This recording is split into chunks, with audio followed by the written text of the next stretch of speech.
The stairs creaked under each step as I climbed towards the tower, the last of the evening light fading through the trees below. The air was cool and still, carrying that faint resin scent of pine sap and dry bark. From up here, the forest stretched for miles, a sea of green shadows slowly sinking into blue. I reached the top and unlocked the cabin door, its hinges groaning like they too had worked a long day. Inside, everything was as I'd left it, the logbook open on the desk, the radio silent, the lantern waiting to be lit. I set down my thermos and the paper bag holding my dinner, just a sandwich, an apple, and enough coffee to make the night feel shorter. The watchtower windows framed the horizon on all sides, and as the sun dipped below it, the glow gave way to the cool silver of dusk. One by one, the valley lights disappeared, and the forest became a dark, breathing thing. I settled into the chair by the window, turning on the lamp beside the map board. Every ridge and firebreak line was marked there, every lookout point familiar. I'd be scanning these slopes until dawn, watching for the smallest spark, the faintest curl of smoke. It's a quiet kind of work, but not a lonely one. The forest keeps you company if you let it. The rustle of the wind, the soft knock of branches against the tower posts, the distant call of something wild. I poured the first cup of coffee, leaned back, and watched the last line of light fade from the horizon.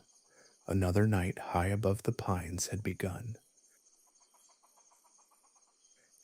The night settled in softly, like a blanket drawn over the world. I cracked the window open a little wider, letting the cool air drift through the cabin. It carried with it the faint, earthy smell of pine needles and distant rain, that rich scent that clings to the forest long after the last storm has passed. Beneath it was the sweet dryness of old wood and smoke, traces left behind by 100 campfires long since gone cold. The tower groaned gently as it swayed with the wind, the wood stretching and sighing in its joints. Down below, the trees whispered in slow, restless waves, their branches brushing against each other like the hush of a turning page.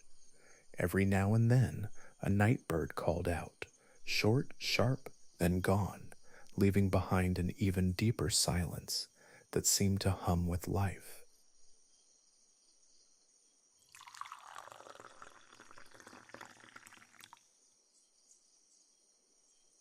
I took another sip of coffee, the warmth of it grounding me.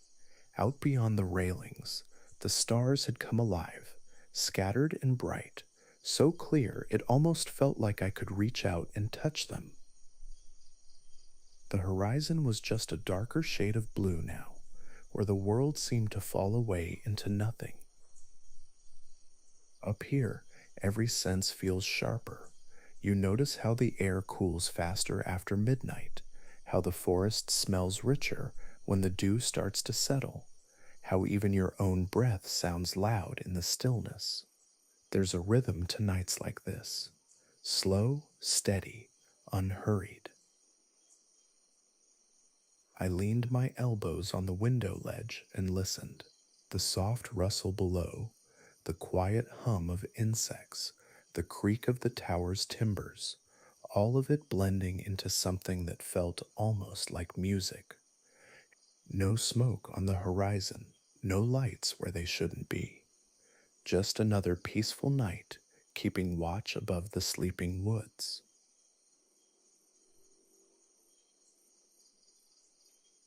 Hours passed gently, marked only by the slow crawl of the clock and the steady turn of the stars. There's a kind of stillness that comes after midnight. Not silence exactly, but a deeper quiet that wraps around everything. The forest below had settled into its own rhythm, and so had I. I've learned that keeping busy helps the night move along. Between the routine sweeps of the horizon, I fill the time with small things, quiet habits that make the hours feel fuller. Sometimes I sketch the outlines of the tree line, the distant ridge under the moonlight, the way the fog gathers in the low valleys like spilled milk. I don't think of myself as much of an artist, but up here it's not about the drawing. It's about noticing, about slowing down long enough to really see what's around you. Other times I write, notes mostly, thoughts, fragments, things I'll probably never show anyone. There's something grounding about putting words on paper when the world below feels endless. The scratching of the pencil becomes its own kind of company. When the air gets cold, I light the little stove and make tea. The sound of water beginning to boil feels almost alive, a soft bubbling that fills the cabin. I'll open one of the worn books from the shelf, old nature journals, poetry, anything that fits the quiet. If the wind's right and the signal's good, I'll turn on the radio. It fades in and out, sometimes a song from somewhere far off, sometimes just static and distant voices. But even that has its comfort. It reminds me that there are other lives out there in the night, lights glowing in windows I'll never see. Then it's back to scanning, slow and steady, lantern light flickering across the maps. I trace the ridges with my eyes, listening to the forest breathe. Up here, the hours don't rush, they drift, and in the space between them, you find something close to peace. The lantern gave off a soft amber glow, pooling light across the small cabin. It was just enough to make the space feel warm, though the air still carried a chill that crept in around the window frames. The cabin was simple, one narrow cot tucked against the wall, a sturdy wooden desk, a stove no bigger than a milk crate, and shelves lined with maps, notebooks, and a few old field guides, their pages curled and yellowed with age. A row of tin cups hung from hooks by the sink, each one dented from years of use. Above them sat a small collection of tins, beans mostly, a few of soup, and one or two of peaches, saved for when the nights felt particularly long. I'd meant to bring something fresher this week, but the old tins would do just fine. I set one down on the stove, listening as the metal began to tick and pop with the heat. The smell came slow, simple, earthy, familiar, mixing with the faint wood smoke that always lingered in the cabin. It reminded me of those long camping trips I used to take before I ever thought of doing this for a living. Back then, I'd sit by the fire and stare into the embers, not realizing it was the quiet I was chasing all along. While the beans simmered, I tidied the desk, stacked the logbooks, brushed off a thin layer of dust from the map table. There's comfort in order, in small movements that keep your hands busy while the world outside stays still.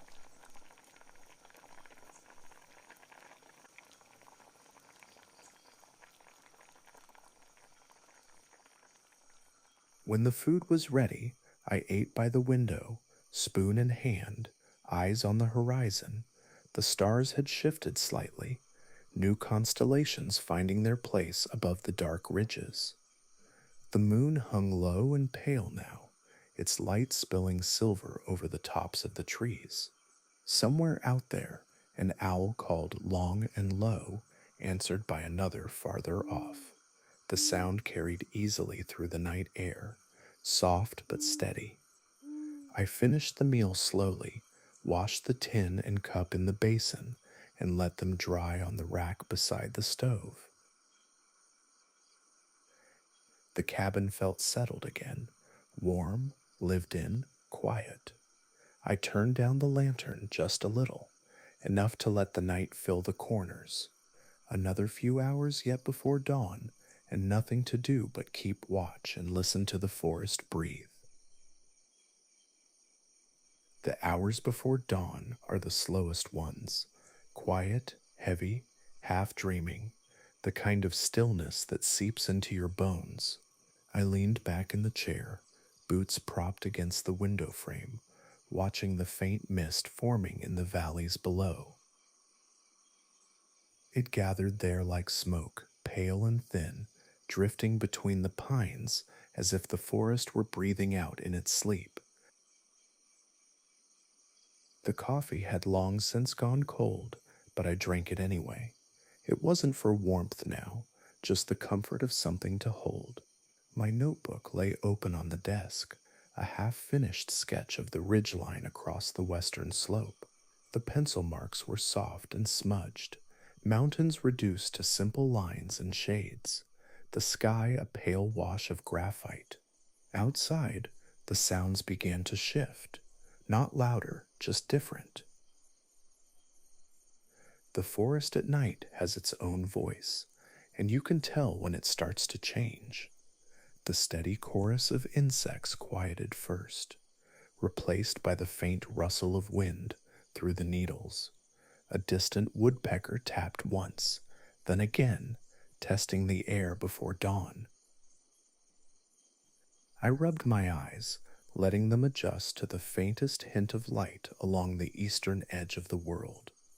The sky wasn't bright yet, but it had softened, the black giving way to a deep, bruised blue.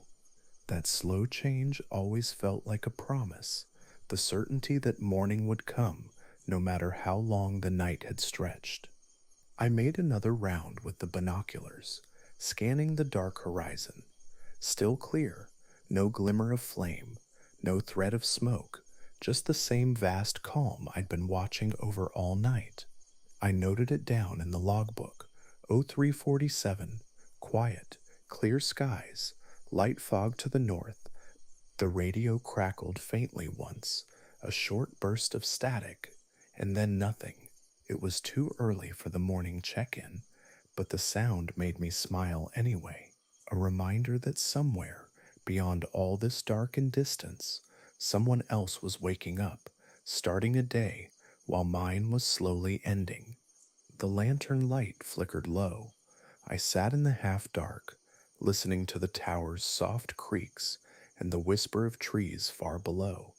The forest was beginning to wake, but just barely. The kind of moment where time feels suspended.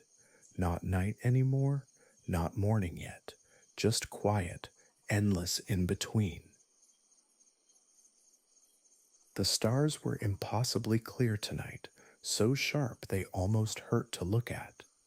Out here, miles from the nearest town, the sky feels bigger than it should. Every constellation looks newly drawn, every faint streak of starlight alive against the deep velvet dark.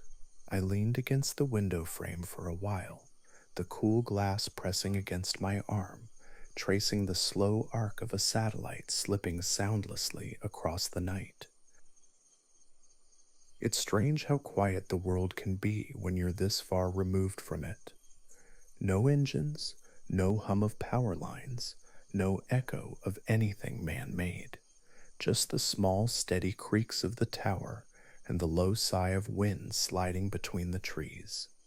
Even my own movements sounded louder, the shuffle of boots on wood, the soft clink of the cup as I set it down. The chill had deepened, the kind that sneaks in under your collar and sits at the back of your neck. I pulled the blanket tighter around my shoulders and poured myself another drink. Not coffee this time, just hot water from the kettle with a spoonful of honey stirred in.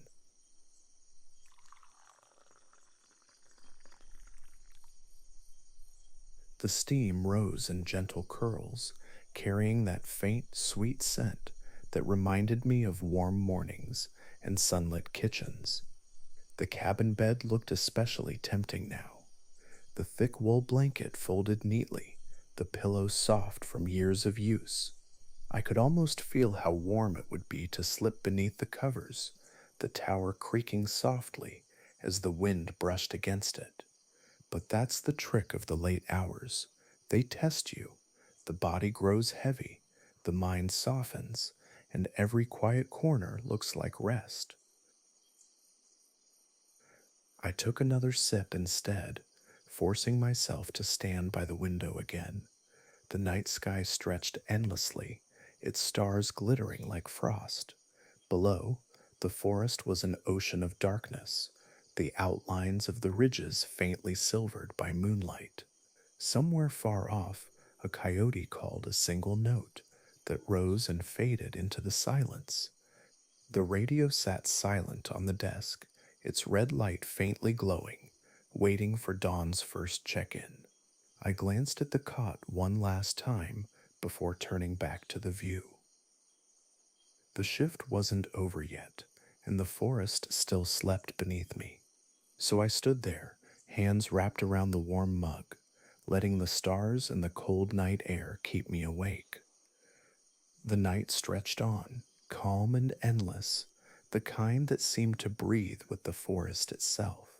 I leaned out slightly from the open window, feeling the cool air brush my face, and let my eyes wander across the distant slopes. Far off, scattered through the trees, there were faint glows of light, soft and warm, barely piercing the dark, a few from the cabins down near the lake, maybe a porch lamp left on, or a window where someone hadn't quite drifted off yet. Beyond that, on the far edge of the valley, I could see the dim shimmer of a small town, its lights twinkling like fireflies at rest. It's strange watching them from up here. Each little glow meant someone's night, a late reader, a restless sleeper, a kettle on the stove, maybe a couple murmuring quietly before bed, or someone lying awake listening to the soft hum of crickets and the sigh of the wind through the trees. Down there, the forest isn't silent, it's a lullaby, leaves whispering, branches shifting, water moving somewhere unseen.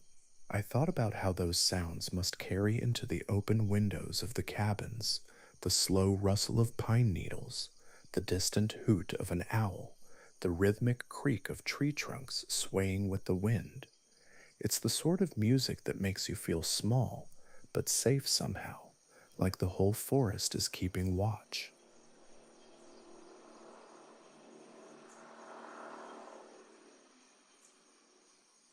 From the tower, I could almost hear it too, that deep, layered hush, the occasional crack of a branch breaking far below, or the ripple of something moving through the underbrush. But even those sounds weren't jarring. They belonged to the rhythm of the night, part of its quiet conversation. I took another sip of honeyed water, letting the warmth cut through the chill. The radio clicked faintly in the silence, then settled again. I turned the lantern down until only a soft halo of light lingered across the desk. Outside, the horizon was still dark, though the stars near the east had started to dim ever so slightly, a subtle reminder that time was still moving, even if it didn't feel like it. Somewhere out there, others were listening too, not awake like me, but half asleep, their dreams folded around the same quiet I was standing in, the same steady wind, the same deep breath of the forest. And for a moment, it felt like we were all connected by it, each of us alone in our own corners of the night, yet somehow sharing the same stillness.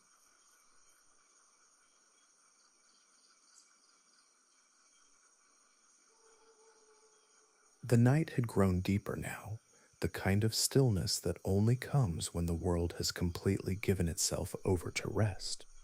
Even the forest seemed to be breathing slower, its movements quieter, smaller.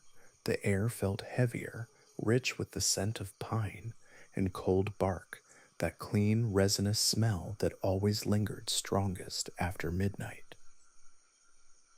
I stood by the window again, letting my eyes adjust to the dark. The stars seemed closer somehow, brighter, more deliberate, as if they'd drawn in around the tower to keep me company. I could make out the sharp curve of Orion climbing higher in the sky, the faint band of the Milky Way dusting the heavens with a soft silver mist. It's a sight that never really gets old, no matter how many nights you see it. This is why I come back, I think, not for the solitude itself, but for the quiet within it, the kind that doesn't feel lonely, just unhurried. Out here, there's space to think without the noise, to notice the tiny things that the world down below often drowns out. The way the wind changes direction just before dawn, how the trees always seem to move together, never apart, how the night hums even when it seems silent. I glanced toward the bed again. The blanket had slipped halfway off the cot, a faint shadow in the lantern light. It looked soft, inviting, and I could almost feel the weight of it, the kind of warmth that could pull you under in seconds. But I stayed standing, hands wrapped around my mug, listening to the world breathe. Every so often, the tower gave a quiet, rhythmic groan, the wood easing against the cold. It was a familiar sound, steady and almost reassuring, like a heartbeat in the background. Somewhere below, an animal moved through the brush, its steps deliberate but unhurried. I didn't bother looking. Out here, you learn to trust the sounds without needing to see them. There's peace in this kind of routine, the simple rituals that keep you anchored through the long hours. The soft hiss of the stove, the flicker of the lantern, the steady pulse of your own heartbeat in your ears, all of it woven into the rhythm of the forest night. And as I stood there, surrounded by all that space and silence, I felt it again, that quiet, wordless contentment. The knowledge that up here, high above the pines, you're just another small part of something vast and alive, keeping watch while the world dreams below. After a while, the cabin air grew too still, heavy with warmth from the stove and the faint scent of smoke and old wood. I slipped on my jacket and stepped out onto the narrow platform, the night wrapping around me like cool water.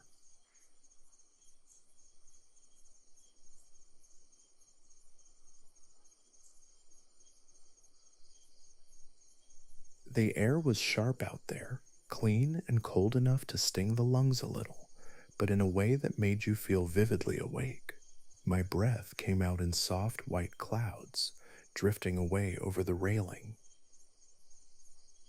From up here, the forest stretched endlessly, a rolling sea of black green that swallowed every trace of light except the stars above and the distant glimmers of the cabins below. The tower creaked softly beneath my boots, the metal bolts giving a slow, familiar sigh in the cold. I ran a gloved hand along the railing, its surface slick with dew. Down below, the treetops swayed faintly, their movement subtle but constant, like the slow breathing of something ancient and calm. It was so quiet I could hear the smallest things, the rustle of a mouse in the underbrush far below, the faint clatter of frost crystals falling from a branch, the soft whistle of wind threading through the structure of the tower itself, all of it blending into one smooth, endless sound, the forest's own hum.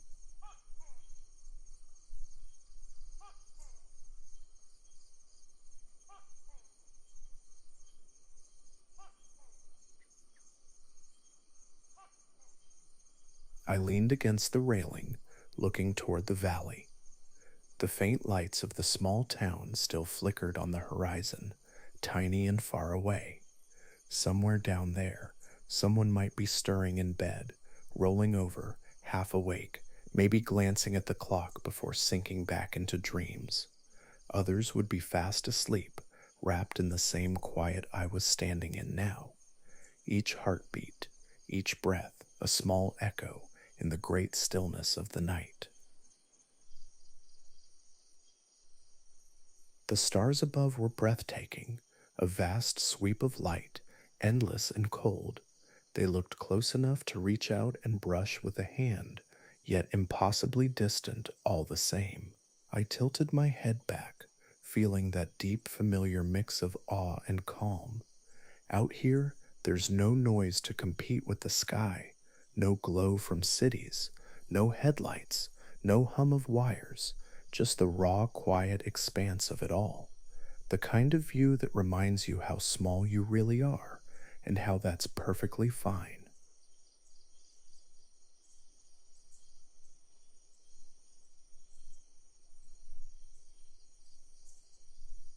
I stayed out there for a while, long enough for the chill to settle into my fingertips. Then I stepped back inside, closing the door gently behind me. The cabin felt warmer than before, the soft glow of the lantern, the faint ticking of the stove. My chair was waiting by the window, my logbook open, the mug still half full. The night was far from over, but that was all right. There was something comforting about the thought that I'd be here until morning, high above the pines, keeping watch while the rest of the world slept. The night had reached its quietest point, that deep, suspended hour when even the wind seems to hesitate. The forest below was completely still now, its dark surface smooth and unbroken. Every sound that had once drifted up, the rustle of branches, the murmur of insects, had faded into a hushed calm, as if the whole world had drawn in a long, steady breath and chosen not to let it out. Inside the cabin, the lantern's flame wavered low, its light a soft, steady pulse across the walls. The stove ticked gently as it cooled, metal expanding and settling in the dark.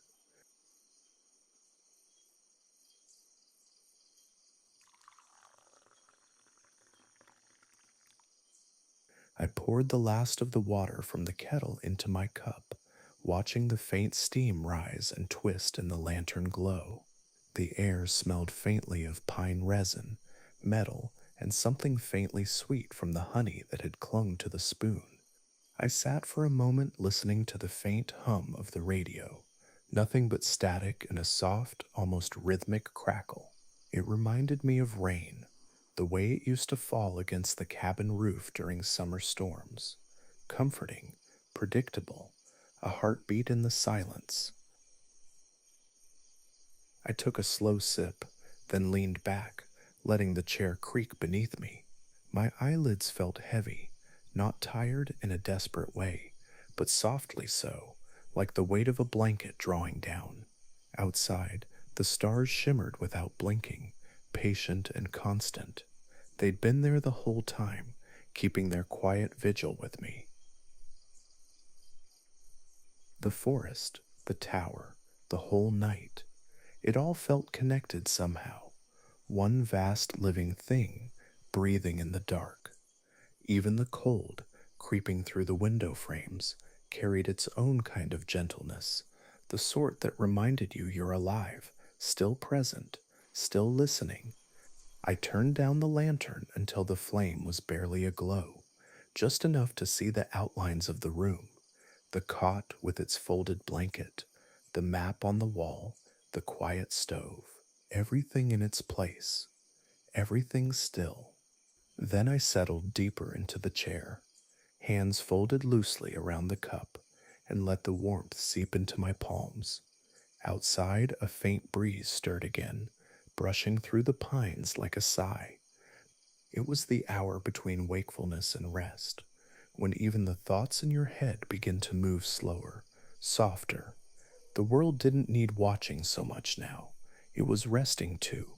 So I stayed there, eyes half closed, the stars above, the quiet below, and the steady hum of the night holding everything together, high above the pines.